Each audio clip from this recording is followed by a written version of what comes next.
দেশের সর্বোচ্চ আদালত সুপ্রিম কোর্ট 2016 সালের এসএসসিতে নিয়োগের পুরো প্যানেলই বাতিল করেছে, যার ফলে চাকরি হারিয়েছেন প্রায় 26,000 শিক্ষক এবং শিক্ষাকর্মীরা। এইভাবে গোটা নিয়োগ প্রক্রিয়া বাতিল করা নিয়ে একাধিক প্রশ্ন উঠেছে। গোটা দেশেই এই চাকরি বাতিলের রায় নিয়ে আলোচনাও চলছে। কেন যোগ্য এবং অযোগ্য আলাদা না করে চাল এবং কাকরকে একসঙ্গে বলি দেওয়া হলো, তা নিয়েও উঠেছে একাধিক প্রশ্ন। এই বিষয়ে শিক্ষানুরাগী ঐক্যমঞ্চের সাধারণ সম্পাদক কিঙ্কর অধিকারী বলেন, দুর্নীতির জন্য এসএসসি এবং রাজ্য সরকার প্রধানতম দায়ী। তার জন্যই তো সর্বোচ্চ ন্যায়ালয়ের কাছ থেকে আমরা সবাই বিচার চেয়েছিলাম, কিন্তু আসল দোষীদের পরিবর্তে আনটেন্টেডরা শাস্তি পেল। বিচারের মৌলিক নিয়ম অনুযায়ী প্রমাণ ছাড়া কেন আনটেন্টেডদের বাতিল করা হলো? টেন্টেডদের বাতিল করে আনটেন্টেডদের বহাল রেখে পরবর্তী তদন্ত প্রক্রিয়া চালিয়ে নিয়ে যাওয়ার জন্য এসএসসি বা রাজ্য সরকারকে চাপ সৃষ্টি করা হলো না কেন? দাগী অপরাধী নেতা মন্ত্রীদের ক্ষেত্রে প্রমাণাভাবে বেকসুর খালাস করে দেওয়া হয়, আর এখানে দুর্নীতির কোনো প্রমাণ ছাড়া আনটেন্টেডদের বাতিল করা হলো কোন যুক্তিতে? যে এসএসসি আগাগোড়া দুর্নীতির পাকে নিমজ্জিত এবং তা প্রমাণিত, তাদের দিয়ে পুনরায় যোগ্যতা মান নির্ণয়ের দায়িত্ব দেওয়া হয় কোন যুক্তিতে? কেন কোর্টের তত্ত্বাবধানে তা করা হলো না? জনসমক্ষে এই প্রশ্ন যেমন আমরা তুলে ধরছি, তেমনি মূল অপরাধীদের কঠোর শাস্তির পাশাপাশি আনটেন্টেডদের রক্ষা করার সম্পূর্ণ দায়িত্ব রাজ্য সরকারকে গ্রহণ করতে হবে। এই দাবিতে সর্বাত্মক আন্দোলন গড়ে তোলার আহ্বান জানাচ্ছে।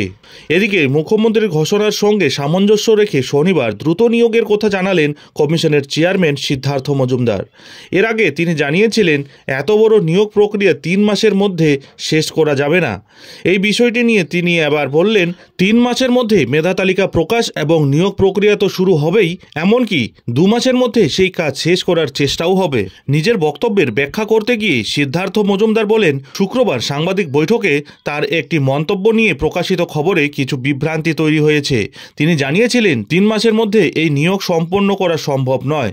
শনিবার তার ব্যাখ্যা দিতে গিয়ে সিদ্ধার্থবাবু বলেন, একটি নিয়োগ প্যানেলের বৈধতা থাকে 1 বছর, তাই ততদিন পর্যন্ত নিয়োগ পুরোপুরি সমাপ্ত বলে দাবি করা যায় না। এক সাংবাদিকের প্রশ্নের উত্তরে এই ব্যাখ্যাই দিয়েছিলাম। যদিও সিংহভাগ নিয়োগ 3 মাস এমনকি 2 মাসের মধ্যেই শেষ করার প্রস্তুতি নিচ্ছেন তারা। এসএসসি এবং আদালতের বিচারে সরাসরি অযোগ্যদের বাদ দিয়েই চলবে এই নিয়োগ প্রক্রিয়া। নবান্ন সূত্রে জানা গিয়েছে, ইতিমধ্যেই শিক্ষা দপ্তরের কর্তাদের সঙ্গে বৈঠক করছেন মুখ্যমন্ত্রী এবং মুখ্য সচিব মনোজ পন্ত। প্রায় 26,000 শিক্ষক এবং শিক্ষাকর্মীদের চাকরি যাওয়ার ঘটনায় রাজ্য সরকার যে চরম বিব্রত, তা বৃহস্পতিবার সাংবাদিক বৈঠকে মুখ্যমন্ত্রীর কথাতেই স্পষ্ট হয়ে গিয়েছে। সেই কারণে তড়িঘড়ি চাকরিহারাদের সঙ্গে বৈঠকের সিদ্ধান্তও নিয়েছেন তিনি।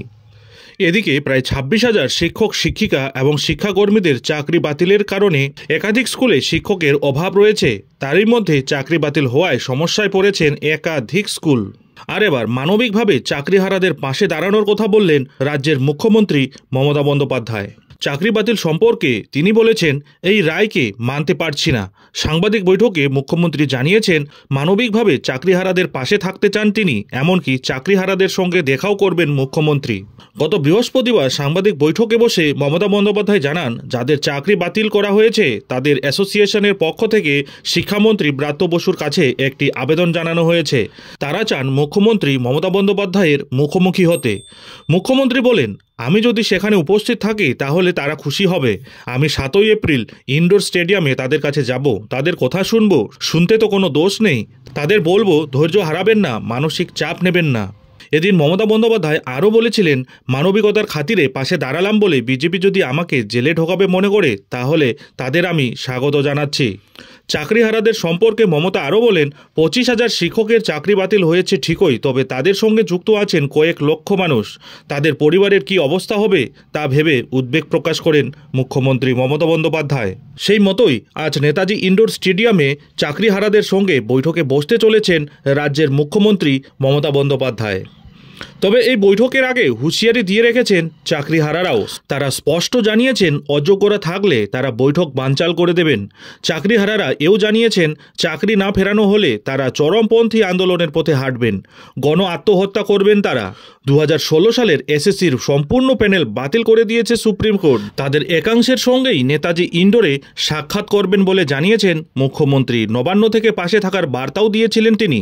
বলেছিলেন, যারা বঞ্চিত শিক্ষক অ্যাসোসিয়েশন তৈরি করেছেন তারা শিক্ষামন্ত্রীকে অনুরোধও করেছেন আমি যাতে তাদের কাছে যাই।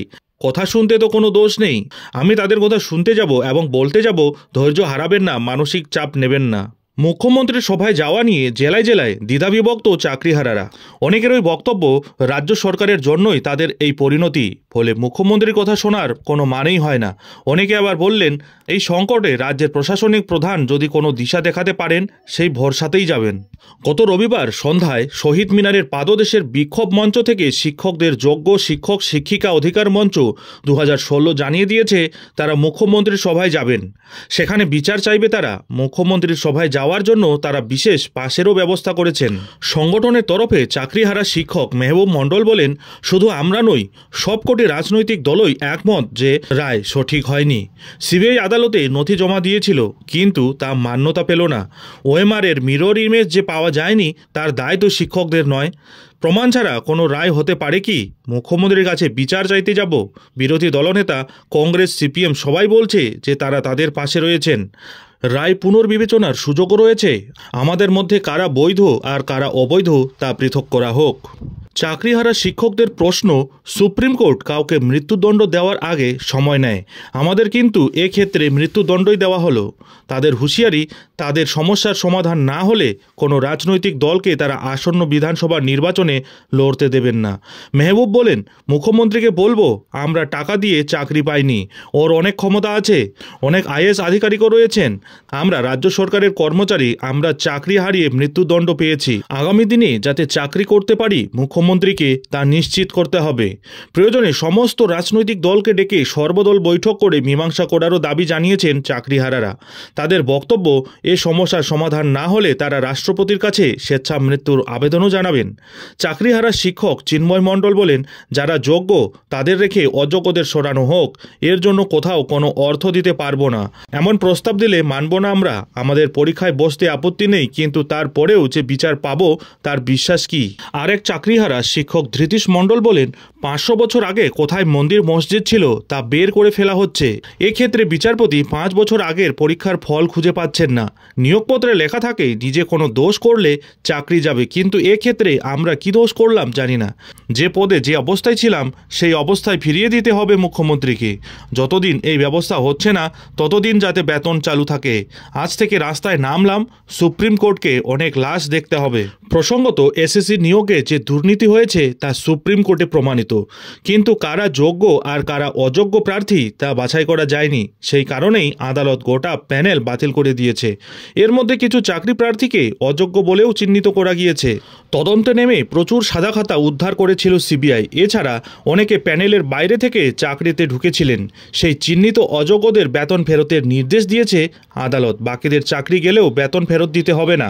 নতুন করে নিয়োগ প্রক্রিয়া শুরু করার নির্দেশও দেওয়া হয়েছে। এই পরিস্থিতিতে সুপ্রিম কোর্টের রায়কে ঘিরে রাজনৈতিক কাদা ছোড়াছড়ি শুরু হয়ে গিয়েছে। মুখ্যমন্ত্রী এই পরিস্থিতির জন্য দায়ী করেছেন বিজেপি এবং সিপিএমকে।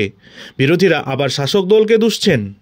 গত বৃহস্পতিবার সুপ্রিম কোর্টের রায়ের পরেই নবান্নে শিক্ষামন্ত্রী ব্রাত্য বসুকে ডেকে পাঠিয়েছিলেন মমতা। সেখানে মুখ্য সচিব মনোজ পন্ত সহ রাজ্য সরকারের আমলা আইনজীবীরাও হাজির ছিলেন। তাদের সঙ্গে বৈঠকের পরে সাংবাদিক বৈঠক করেন মমতা। জানান, সোমবারের কর্মসূচিতে তার সঙ্গে যাবেন শিক্ষামন্ত্রী ব্রাত্য বসু এবং মুখ্য সচিব মনোজ পন্ত।